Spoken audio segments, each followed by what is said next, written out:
কক্সবাজারে দীর্ঘদিন ধরেই অনুমোদন ও নিরাপত্তা নিয়ে প্রশ্নের মুখে চলছিল প্যারাসেলিং কার্যক্রম। প্রশাসনের নাকের ডগায় অনভিজ্ঞদের দিয়ে এই ব্যবসা চললেও কার্যকর ব্যবস্থা নেওয়া হয়নি। দীর্ঘদিন ধরেই এমন অভিযোগ ছিল পর্যটন সংশ্লিষ্টদের। অবশেষে আকাশ থেকে সাগরে ছিটকে পড়ে এক পর্যটকের মৃত্যুর পর নড়েচড়ে বসেছে প্রশাসন।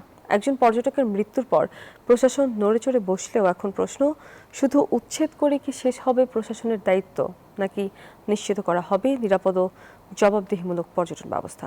কক্সবাজার থেকে ইরফানুল হাসানের তথ্যচিত্রে ডেস্ক রিপোর্ট।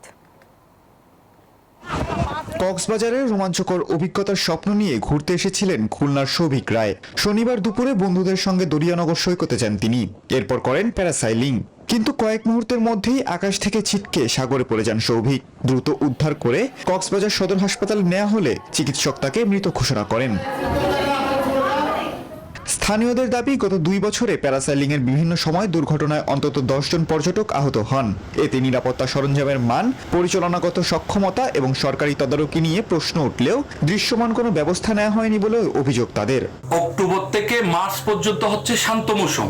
ওই মৌসুমে যে স্পিড বোটের আটকিয়ে যে প্যারাসেলিংটা রান করা হয়, স্পিড বোটের গতিটা স্বাভাবিক থাকবে। অশান্ত মৌসুমে এই পর্যন্ত প্যারাসেলিং এ যত অ্যাক্সিডেন্ট হয়েছে, এটা কিন্তু অক্টোবর মার্চের মধ্যে হয় নাই।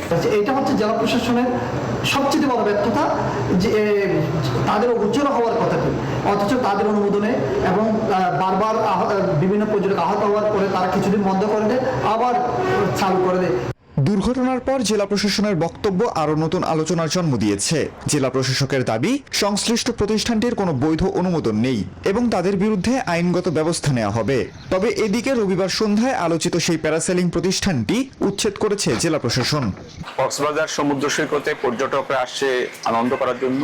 এখানে কোনো জন্য দুঃখজনক অনাকাঙ্ক্ষিত কোনো ঘটনা যেন না ঘটে, কোনো পর্যটকের জন্য জীবনহানি না ঘটে, আমরা এটাই চাই। এদিকে নিহত সৌভিক রায়ের পরিবারের অভিযোগ, দুর্ঘটনার পর প্রশাসনের পক্ষ থেকে প্রয়োজনীয় সহযোগিতা তারা পাননি।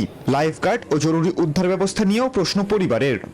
অ্যাম্বুলেন্স এটার ভাড়া হচ্ছে 40,000 টাকা চাইছে। আপনারা এটা রেকর্ড রাখেন। এটা হচ্ছে মেডিকেল, সরকারি একটা মেডিকেল, সেখানে একটা লাশকে নিয়ে যাওয়ার জন্য ডিমান্ডেড 40,000 টাকা। এরপরে তাকে পুলিশের এসআই উনি আসছে, ওনার রিকোয়েস্টে নাকি 5,000 টাকা কমায় এটা 35,000 টাকা করা হয়েছে। নিরাপত্তা নিশ্চিত না করে প্যারাসেলিং কার্যক্রম পরিচালিত হলে পর্যটন সম্ভাবনা ঝুঁকিতে পড়বে বলে মত সংশ্লিষ্টদের। Desk report, news 24।